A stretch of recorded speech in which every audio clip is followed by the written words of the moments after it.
4월이 되면 충북 제천 외곽의 산길은 하루가 다르게 달라집니다. 어제까지만 해도 마른 가지처럼 보이던 나무 끝에서 연한 잎이 올라오고 비가 한번 지나간 뒤에는 흙냄새와 풀냄새가 함께 올라옵니다. 김영수는 올해 79입니다. 걸음은 예전보다 느려졌지만 산길을 바라보는 눈은 오히려 더 차분해졌습니다.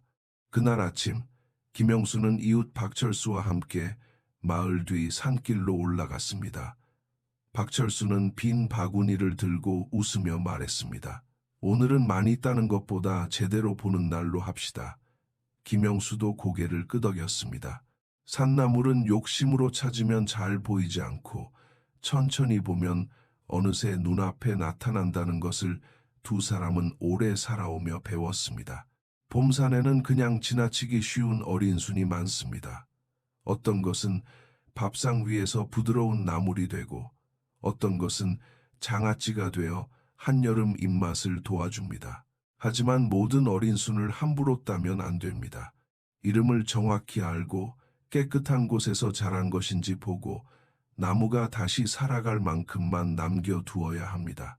오늘 이야기는 봄산에서 만날 수 있는 9가지 나무순 이야기입니다. 뽕잎부터 두릅까지 익숙한 것도 있고 조심해야 할 것도 있습니다.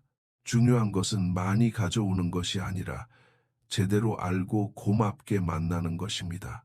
그렇게 두 사람은 바구니를 비운 채로 먼저 눈을 채우며 산길을 걸었습니다. 김영수는 발걸음을 멈추고 길 가장자리에 한 나무를 가리켰습니다. 박철수는 처음에는 그냥 잡목인 줄 알았지만 김영수는 조용히 말했습니다. 이게 뽕나무입니다. 여름에는 오디가 달리고 봄에는 잎이 밥상에 올라갑니다. 뽕잎은 아주 어린 것보다 손바닥보다 조금 작은 연한 잎이 좋습니다. 너무 억센 잎은 질기고 너무 작은 잎을 모두 따버리면 나무가 힘을 잃습니다. 김영수는 몇 장만 골라 바구니에 넣었습니다. 집에 돌아가 살짝 데쳐 된장에 무쳐도 좋고 깨끗이 씻어 쌈처럼 먹어도 좋습니다. 말려두었다가 차처럼 우려 마시는 집도 있습니다. 특별한 무엇으로 과하게 말할 필요 없이 뽕잎은 봄 밥상에 조용히 초록빛을 더해주는 잎입니다. 조금 더 올라가자 박철수가 울타리처럼 생긴 나무 앞에서 멈췄습니다. 가을이면 붉게 물드는 화살나무였습니다. 김영수는 가지 끝을 살펴보며 말했습니다. 화살나무수는 때를 놓치면 금방 커집니다. 그래서 부지런한 사람보다 자주 살피는 사람이 만난다고 해야 맞습니다. 화살나무수는 봄 초입의 짧은 시간에만 부드럽습니다. 살짝 데쳐 나물로 무치면 씹는 맛이 좋고 어린 봄의 향이 은근히 남습니다. 다만 길가 먼지가 많은 곳이나 누가 약을 뿌렸을지 모르는 곳에서는 손대지 않는 편이 좋습니다. 김영수는 바구니가 아니라 나무를 먼저 보았습니다. 이만큼이면 됐다. 남은 수는 나무 몫이고 지나가는 봄 몫입니다. 화살나무 곁을 지나자 산길은 조금 더 그늘져졌습니다. 바람이 잎 사이를 지나가며 아직 여린 냄새를 흔들었습니다.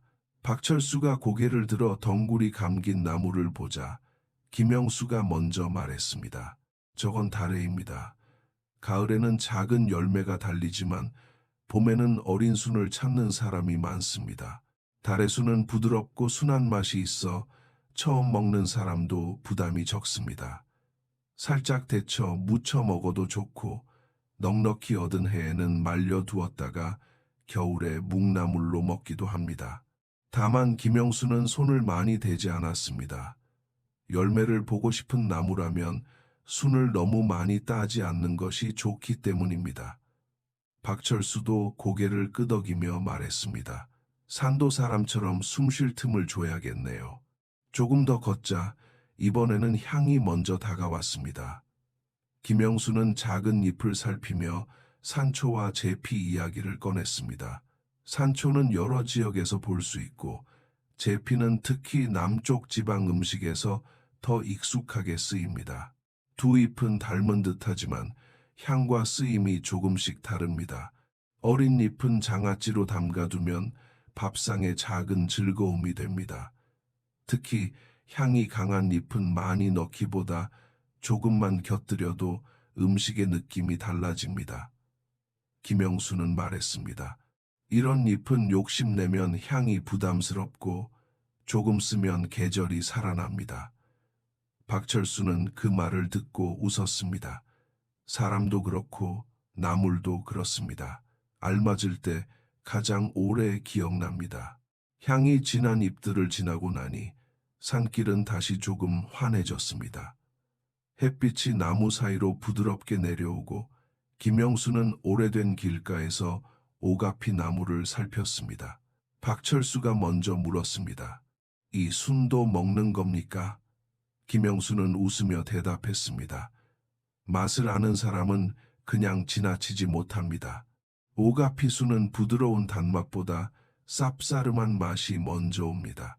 그래서 처음 먹는 사람에게는 낯설 수 있지만 된장에 조물조물 묻혀 밥상에 올리면 그 쓴맛이 오히려 봄의 깊은 맛처럼 느껴집니다. 김영수는 젊을 때는 단맛만 찾았는데 나이가 들수록 이런 조용한 맛이 기억에 오래 남는다고 말했습니다. 조금 더 내려간 따뜻한 비탈에는 참죽나무가 있었습니다. 참죽수는 향이 뚜렷해서 좋아하는 사람은 해마다 기다리고 낯선 사람은 한 번 더 맡아보는 나물입니다. 살짝 데쳐 무치거나 전으로 부치거나 장아찌로 담그면 그 향이 오래 갑니다. 하지만 김영수는 여기서 목소리를 낮췄습니다. 참죽나무와 비슷하게 보이는 나무가 있으니 확실히 모르면 따지 않는 것이 맞습니다. 산나물은 아는 만큼만 가져오는 것이 가장 안전합니다. 박철수도 바구니를 내려다보며 말했습니다. 오늘은 많이 딴 날이 아니라 제대로 배운 날이네요. 김영수는 고개를 끄덕였습니다. 봄산은 손보다 눈과 마음이 먼저 가야 하는 곳입니다. 참죽순 이야기를 나누고 난 뒤 두 사람의 발걸음은 더 조심스러워졌습니다. 산길에는 맛있는 것만 있는 것이 아니라 사람마다 맞고 맞지 않는 것도 함께 있기 때문입니다. 그때 박철수가 멀리 있는 나무를 보며 물었습니다. 저건 혹시 쇳나무 아닙니까? 김영수는 바로 가까이 가지 않고 먼저 멈춰 섰습니다. 중수는 봄 산나물 가운데 가장 말이 많은 순입니다. 좋아하는 사람은 장아찌로 담가두고 오래 기다린 맛이라고 말합니다. 특유의 향과 식감 때문에 한번 익숙해지면 해마다 찾는 사람도 있습니다. 하지만 김영수는 이 나무 앞에서는 늘 같은 말을 합니다. 모르면 손대지 말고 맞지 않는 사람은 가까이 하지 않는 것이 좋습니다. 록은 누구에게나 편한 나물이 아닙니다. 어떤 사람은 먹는 것은 물론이고 만지는 것만으로도 불편할 수 있습니다. 그래서 처음 보는 사람에게 권하거나 호기심으로 조금만 따보자고 말하는 것은 좋은 태도가 아닙니다. 산에서 만나는 귀한 것일수록 조심하는 마음이 먼저입니다. 박철수는 바구니를 들여다보다가 웃었습니다. 오늘은 융순을 딴 것이 아니라 융순 앞에서 멈추는 법을 배웠네요. 김영수도 조용히 웃었습니다. 산나물을 아는 사람은 무엇을 따야 하는지만 아는 사람이 아닙니다. 무엇을 그냥 두어야 하는지도 아는 사람입니다. 쇳나무를 뒤로 하고 조금 더 올라가자 이번에는 가지에 굵은 가시가 보였습니다. 박철수는 한눈에 알아보고 말했습니다. 이건 엄나무네요. 김영수는 고개를 끄덕였습니다. 엄나무수는 개두릅이라고도 부르지만 두릅과는 또 다른 힘있는 향이 있습니다. 엄나무수는 봄이 깊어질 때쯤 기다리는 사람이 많습니다. 두릅보다 향이 진하고 쌉싸름한 맛도 조금 더 분명합니다. 살짝 데쳐 초고추장에 찍어 먹어도 좋고 된장에 묻혀도 밥상에서 존재감이 있습니다. 다만 가시가 날카로우니 장갑 없이 성급히 손을 대면 안 됩니다. 박철수는 예전에 급하게 따다가 손을 찔린 이야기를 꺼내며 웃었습니다. 김영수는 말했습니다. 나물도 사람을 급하게 대하는 손은 좋아하지 않습니다.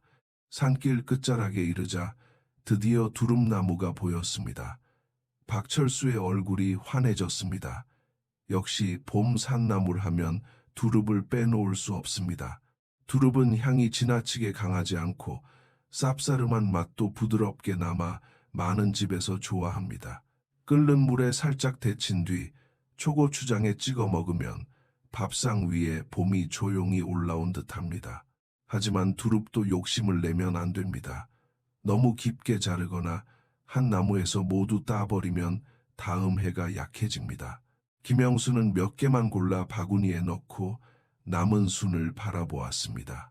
박철수가 왜 더 안 따냐고 묻자 김영수는 웃으며 대답했습니다. 오늘 우리만 봄을 먹는 게 아니니까요. 내년의 봄도 남겨두어야지요. 산을 내려올 때 김영수와 박철수의 바구니는 생각보다 무겁지 않았습니다. 뽕잎도 조금, 화살나무순도 조금, 다래순도 조금, 두릅도 몇 개뿐이었습니다. 하지만 두 사람의 걸음은 올라갈 때보다 훨씬 가벼웠습니다. 많이 가져온 날이 아니라 봄을 천천히 본 날이었기 때문입니다. 오늘 만난 봄 산나물은 모두 9가지였습니다. 부드럽게 밥상에 어울리는 뽕잎, 때를 잘 맞춰야 하는 화살나무순, 묵나물로도 좋은 다래순, 향으로 계절을 깨우는 산초와 제피, 쌉싸름한 맛이 오래 남는 오가피순, 향이 또렷한 참죽순, 반드시 조심해야 하는 융순, 가시 속에 깊은 맛을 품은 엄나무순, 그리고 많은 집에서 봄의 상징처럼 기다리는 두릅입니다. 김영수는 집으로 돌아가는 길에 박철수에게 말했습니다. 산나물은 이름보다 태도가 먼저입니다. 정확히 아는 것만 따고 깨끗한 곳에서 자란 것만 고르고 나무가 다시 살아갈 만큼 남겨두는 것. 그 3가지를 지키면 봄사는 해마다 우리에게 작은 선물을 내어줍니다. 그날 저녁 김영수의 밥상에는 많은 반찬이 올라오지 않았습니다. 그래도 데친 두릅 몇 개와 된장에 묻힌 어린 잎만으로도 식탁은 충분히 따뜻했습니다. 봄은 크게 차려야 오는 것이 아니라 한 젓가락의 향으로도 조용히 찾아옵니다. 여러분의 고향에서는 어떤 봄나무를 가장 기다리십니까? 두릅입니까? 엄나무순입니까? 아니면 어릴 적 어머니가 묻혀주시던 다른 나물입니까? 댓글로 여러분의 봄 이야기를 들려주십시오.